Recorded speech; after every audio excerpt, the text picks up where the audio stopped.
Hi, it's Jen from Shabby Fabrics, and I want to show you an awesome interfacing that I was actually introduced to now over 2 decades ago, and it's a Fusible Grid. We recently used that product in our Flower Girl Quilt behind me. This is a Flower Girl collection from Moda. Such a pretty quilt. We used some grid printed on point, some pretty applique with a scallop border. Definitely be checking that out. It's easier than you think, especially knowing that grid is printed on an interfacing. And I want to show people who may be completely unfamiliar with how fun and easy that is, that it makes it possible even for beginners to be able to do this. So I wanted to bring out a project I did now almost 25 years ago. I was new, excited about quilting, but I had not had any classes. And I had seen in a quilt shop, this was a wreath pattern. Some of you maybe have this at home. And the whole idea is you start off with a grid. You grab a bunch of watercolor fabrics and backgrounds, and you build this beautiful, this color wash. Color wash was really popular a couple decades ago, and I think it's coming back. And this grid is so much fun. I was not an experienced quilter, but look at how all the points come together. That's not because of me. That's because of the grid. And there's lots of companies now offering the grid. Bosel has that. Quilt Smart has that. This is the TenSisters Grid printed on point. So whatever brand you're using, really the process is the same. So let me put this aside and just show you how fun this is to be able to quickly put this together. All the points are coming out beautiful, and you're not having to piece all of these squares individually, because that's just tedious and not nearly as much fun as using this amazing interfacing. So I'm just going to grab a piece of that out. I can use the Quilt Smart here. And right away, you're going to notice that there's the side that's the smooth side that has the more bolder printing. And on the back side of that, there's a little bit of a bumpiness. That's where the glue is. So let's just look at the front side of this grid, and they're really pretty much all the same, where they're telling you that, for example, for the 2-inch Smart Grid, notice it's finishing at 1.5, and that's because we're going to be using a 1/4-inch seam allowance like we always do as quilters to sew all of this together. So if you know you want 1.5-inch squares, you're going to want to be able to just be sure that you're buying the right grid size. And of course, now you're going to be cutting your squares larger so we can accommodate for the 1/4-inch seam allowance. So the first thing that you do is, of course, cut your squares precisely to the size that it's saying. In this case, we have our squares cut to 2 inches. Now we flip this over and we just begin to lay them out. So if the first edge, maybe you open up your package and maybe that first edge is jagged, skip that row and start over. Here, I feel like there's a little bit of a jagged edge, but I think I can make that work. So now the process just begins of you laying out the squares to be within the framework of that dotted square. And they usually have dots. So you just begin to lay this out in a pleasing grid. And I'm just going to get a bunch of these laid out. And once they're laid down, we're going to talk about securing them. That's a very important part because we're going to end up flipping this over. Obviously, you can imagine that if you don't really get them adhered to the fusible and you flip it over, things are going to start falling off. So we're not going to be shy about the heat we're using, and steam works great. In fact, Bosel even mentions having a damp cloth, laying that over top and pressing until the cloth is dry. So you don't need to be shy about using any kind of moisture or steam with this. So I'll get everything laid out on our grid, and then we'll go ahead and iron everything down. In fact, I'll just do that, iron everything down, and then we're going to flip it over, and I'm going to show you how to sew this together. Some people like to add a pressing sheet over top, just in case there's parts of that fusible so it doesn't stick to the bottom of your iron. I think that's a really good suggestion because as you can see, we're not going to lay anything here, but I also don't want to trim that off. So once everything's laid down, I will gently lay this on top so I'm not disturbing any pieces. And now it's protecting my iron from getting any adhesive on it. So I'll get this all ironed down, and then we'll move on to how do we sew this together and be able to build a beautiful patchwork in no time.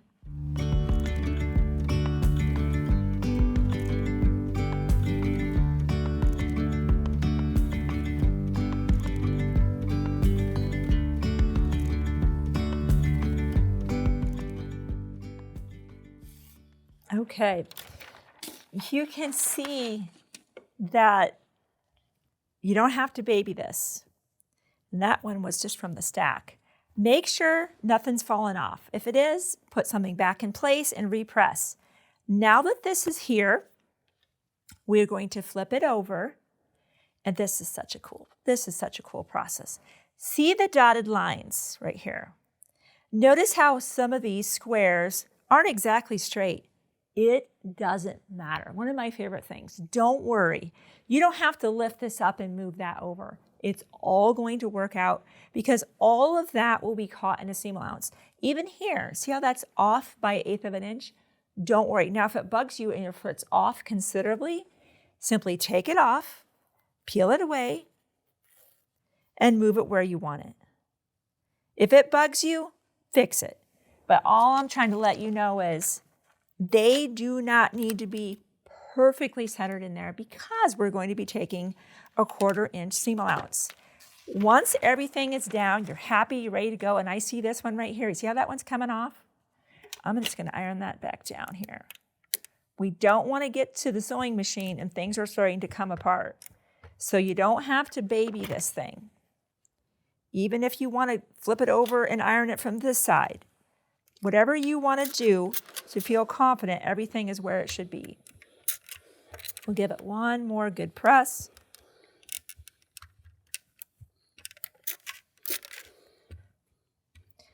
The dotted lines are really what you're looking for, not the fabric, not the fabric. The dotted lines are what we're going to do here. So the first thing is to lay this over and so that the dotted line is literally riding up on top of that. Here's another cool thing about using the grid. You don't need pins. If you're seeing that dotted line to the right, you're exactly where you need to be. Now I've got a seam guide on my machine, so I'm making sure I'm staying true to my 1/4 inch. That's not different. I'm just gonna sew with a white or a gray, and we're going to sew a 1/4 inch like we always do as quilters. That's the same thing. Get going here. Once we've sewn the first row, and I'm just gonna show you what this looks like. This is so cool. See how that's sewn that? Now we just come over to the next row and we repeat this, making sure that those dots are on the edge. It's your marker. That's what you're going for. Get that over exactly where you want it. See right there, I'm seeing that dots right up on the top. So once you're happy, sew, and we continue down all the rows. Now that we have all of the rows sewn together, now we begin to snip here, which is going to give us relieve the pressure because of course we need to sew the other row, but it's not going to want to go too easily. I grab my Karen K's or whatever you feel is a very sharp pair of scissors, and I just fold it in half, and I'm snipping right up until my thread. If you cut your thread, don't worry because it'll be taken care of in our next step. So we're just going to snip right on that dashed line. And again, I don't try to cut the thread, but if I do, don't worry. Don't run back and re-sew anything. It's not needed.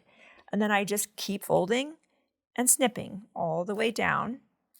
So once again, I'll just keep doing that. And when I come back, that'll be all snipped, and we're going to show you a pressing technique that's going to set you up for success with the very next step. Now that we've relieved that pressure, now you can see this is so easy to go the other direction. I have just a pressing habit of every other row pressing one direction and maybe rows 1, 3, 5, 7, maybe go left, 2, 4, 6, 8 to the right. However you want to do that, we will just press those rows in one direction. Then if you want to get that out of, oh, you know what I'll do? Because that's wanting to stick to my mat. Let me trim away some of that fusible that's kind of lingering out there. Let me just trim away a good part of that for now. There we go. That was sticking to my mat. Okay, for the next row, so this is kind of out of the way, and knowing that I pressed in this direction, now I just press that direction.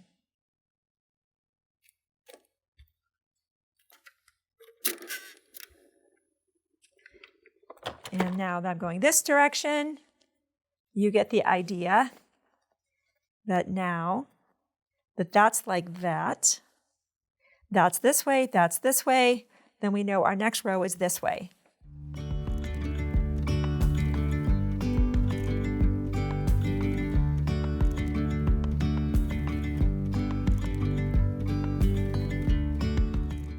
Now that we have that pressed, we do the same thing, just now we're sewing these together. So we want to make sure that as we're sewing, that we're not getting anything rolling back.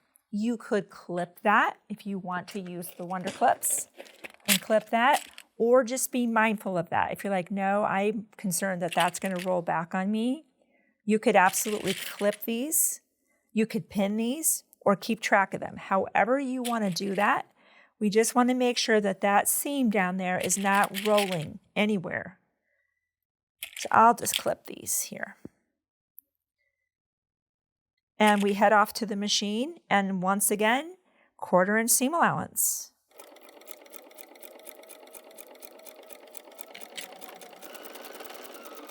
Okay. For the next row, I'm just going to do it without the clips, but try to be mindful of making sure I'm feeling that seam is not rolled back. So let's just give that a try. This one, I'm smoothing those down. Dots are still to the side, or actually coming up top there, I'm seeing them.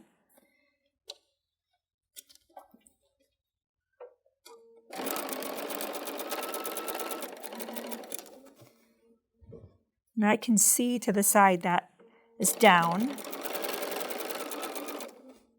I think we're going to be okay. Plus, the underside is in this direction that I'm traveling in, so that's not going to want to roll back.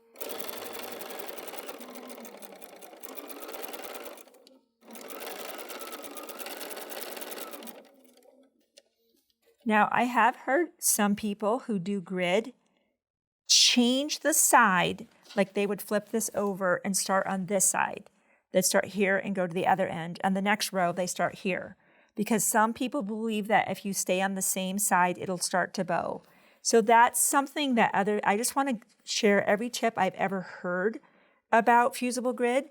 When I go this direction, remember that now when I switch like that, the side that's underneath is here, and I do have to worry about a rolled seam.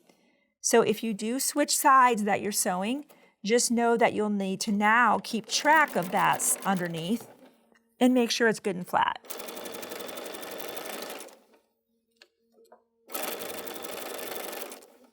So let's look at what we have now. So now, where you press, you can decide on how you want to press. Maybe you want to press everything in one direction. Maybe you want to press the midpoint and out. Doesn't really matter. And again, we don't have to baby anything. Oh, I have something here I want to show you. This is a rolled seam. You heard me talk about it. Let's look at this together. You see that right there?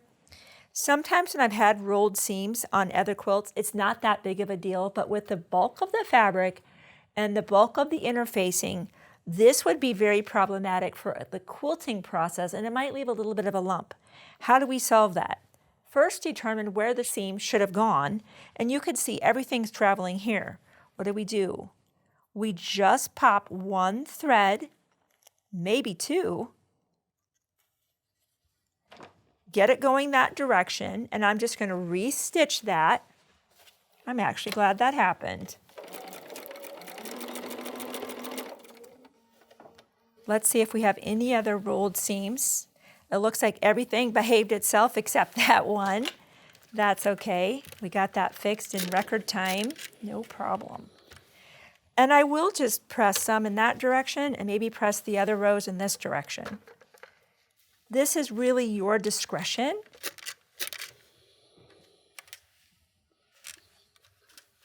But the thing I'm excited to do is flip this over and show you how the points came out.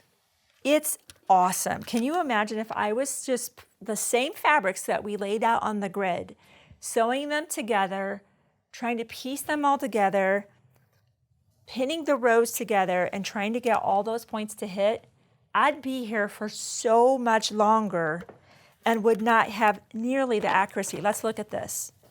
Look how all the points came out. It's so cool. You can do an entire quilt top doing this, or as you saw on the watercolor, build a beautiful wreath or anything you want to put on there.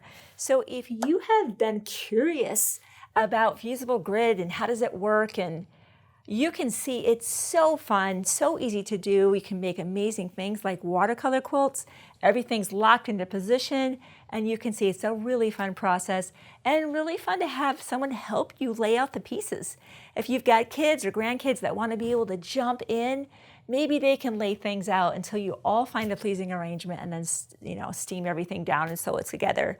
So if this sounds like something you want to do, and I think it is a lot of fun, check out our Fusible Grid. We have, again, Bosal, we have Quilt Smart, we have TenSisters, both the normal grid as well as the on point if you want to be able to do that type of a design. So much fun. So thank you for giving me a part of your day to show you how fun and easy it is to use Fusible Grid products. I look forward to teaching you more on a future Shabby Fabrics video.